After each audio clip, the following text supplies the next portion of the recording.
Capricorn, tignan po natin kung ano yung mensahe para sa'yo ngayong November 2023. Keep in mind po na ito ay general reading lamang. So, hindi po lahat ay makaka-relate. So, be open-minded. Sa mga hindi pa po nakasubscribe dito sa ating channel, please subscribe na po kayo and pa-like na din po ng ating video. At sa mga nice pong mag-avail ng ating private readings, Lucky Stones and Amulet, makikita nyo po yung link sa description box below. Ayan, pwede nyo pong panoorin yung inyong Moon, Rising, and Venus sign para po mas kumpleto yung inyong mensahe ngayong buwan na ito. Tignan natin. Mayroon tayo ditong growth, summer. Ayan, so puro paglago. Puro pag-grow, okay? Ang makakamtan mo ngayong buwan na ito. So, yung mga hindi mo pa natatry before, matatry mo yan. So, may mga adventure, new experiences ka ngayong buwan na ito, Capricorn. So, tignan naman natin ano ba yung energy mo. So, maganda ito kasi pwedeng yung mga tao sa paligid mo is they want to see you grow. Ayan, at sabihin natin na mga mature na yung mga kasamahan mo. I mean, siguro hindi mature sa age, kung hindi mature mag-isip. Tignan natin, spirit guide. So, natutuwa sila, nasisiyahan sila pag nakikita kanila na may na-experience na bago. Ganyan. So, mga open-minded yung mga kasamahan mo, Capricorn. Check natin pagdating po sa energy mo mismo. We have Ace of Swords. Ayan nga, ang dami mo palang ma-accomplish talaga. And ang dami ding mga opportunities na lalapit sa'yo or pwedeng madami ka ding igagrab na opportunity mismo. So, this is your time, this is your month. So, itong November na to, napakadami mong magagawa para pagandahin yung buhay mo, Capricorn. Check natin pagdating naman sa pwede mong i-expect ngayong month na ito. We have Page of Cups. Ayan nga po, meron talagang mga offers sa'yo dito. Yung iba offers to na parang hindi mo inisip na i-offer sa'yo or feeling mo walang mangyayari. Pero, totoo, hindi ka nananaginip. So, siguro yun yung feeling mo, nananaginip ka. The Hermit. Ayan po, di ba? Sabi ko nga sa'yo, pwedeng napapaligiran ka ng mga mature na tao or mga mature mag-isip. Tama, totoo talaga to. Expect mo na maraming ganyang tao sa paligid mo ngayon. Mga bata pa sila. Pero, nako, kung mag-isip, parang mature na talaga. Makakatulong sila sa'yo. The Tower. So, may pagbabago po. May changes dito sa life mo. So, ito ay sudden shift, sudden changes. Ayan po. And, tignan natin kung ano pa. So, biglaan lang to. Pwedeng madami kayong mga biglaan na lakad ngayong month. Check natin, spirit guide, pagdating naman po sa mga pwede mong ma-accomplish. Meron tayong Ace of Wands. Mukhang mas marami kang uumpisahan talaga ngayong month na ito. Trabaho. Ayan o. So, naghahanap ba kayo ng work or naghahanap ba kayo ng extra job, extra income? Ayan po. Ibibigay yan sa inyo ni universe. Minsan kahit hindi nyo nga yan hinahanap, ibibigay po sa inyo. Lalapit yan sa inyo. May nakakakita kasi sa inyo dito ng potential po ninyo. Nakikita ko sa iyo puro katrabaho ngayong month na ito. Capricorn, napakasipag mo.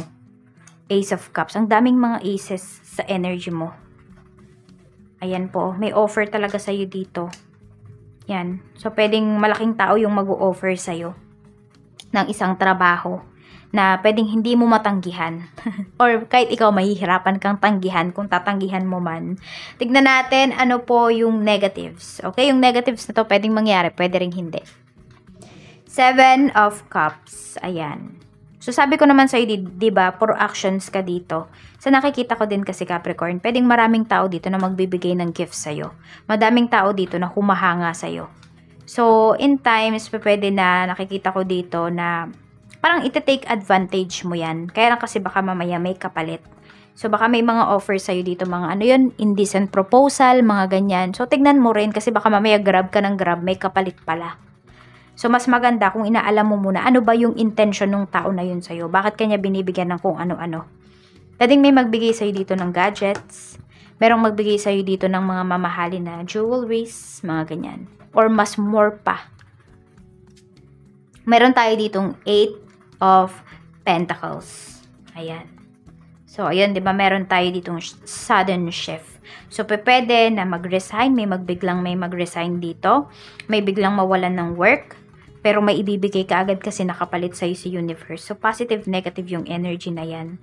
Tignan naman natin yung positive talaga, 3 of Cups. Meron kang isi-celebrate dito. Ayan, pwedeng anniversary, pwedeng bagong trabaho, pwedeng promotion.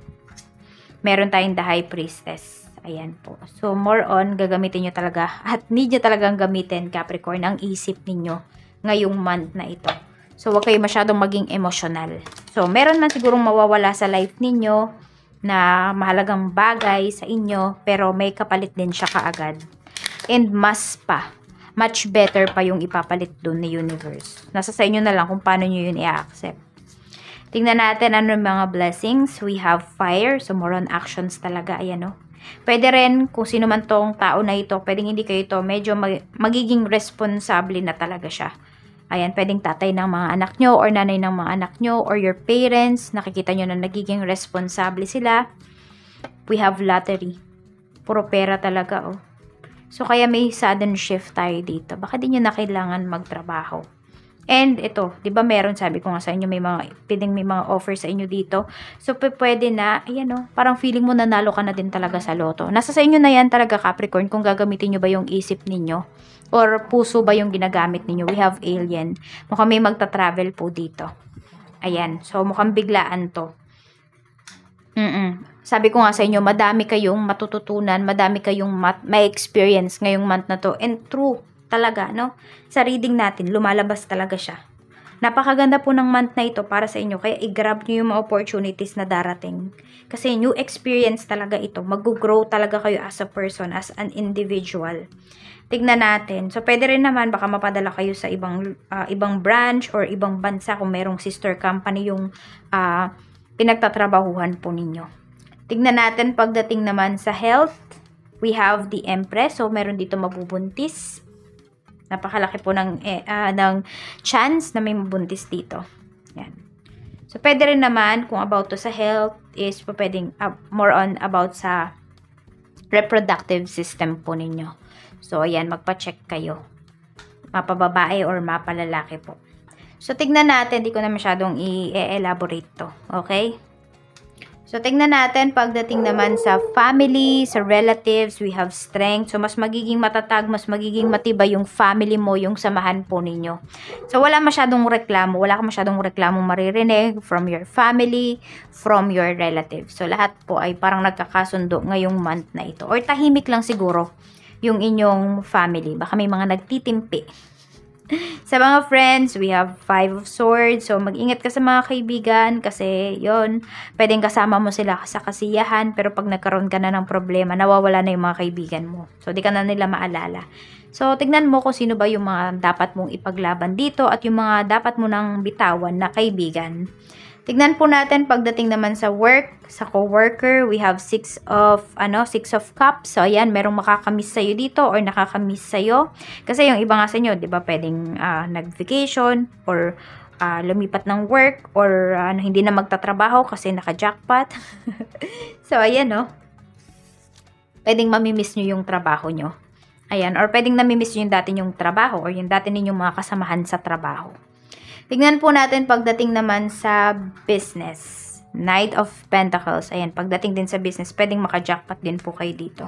So, parang ang tagal-tagal nyo na dito sa business ninyo. Ngayon nyo palang nakikita talaga na nagbo-boom yung business ninyo. Pagdating sa finances, we have 9 of Pentacles. Napakaganda, Capricorn, ng pera ninyo dito sa inyong November. Okay?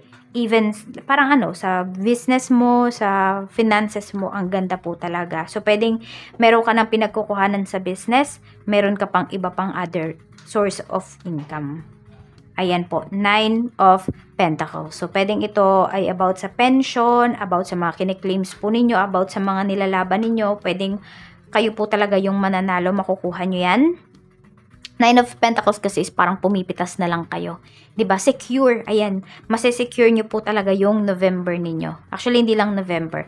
Kung ano man yung hawak or magiging hawak ninyo na pera, pwedeng umabot pa siya hanggang 2024. Depende na lang talaga yan sa pag-handle po ninyo. Or kung may balak pa ba kayong palaguin or magstay na lang yan hanggang sa maubos. It's up to you. Sa love life naman, we have 6 of Wands. Mukhang may magpapakasal na po dito. Ayan. Kaya may pag-grow din. Kaya may mabubuntis. Ayan. So, parang alam mo yon yung 2023 Capricorn, sabihin natin half of it is talagang nahirapan ka, pero yung kalahati, nako, napakaganda naman po talaga para sa'yo. Lalo itong November. Kaya i-grab mo yung mga opportunities na darating talaga para sa'yo. Kasi para talaga yan sa'yo.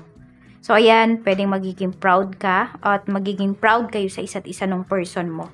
Alam mo yon, hindi to secret relationship ha. Ito yung relasyon na pwede mong maipagmalaki talaga. So, ayan lang po. Maraming salamat Capricorn. Mag-ingat ka always at magkita-kita po tayo araw-araw para sa ating daily reading. Ingat po kayo always. More blessings to come.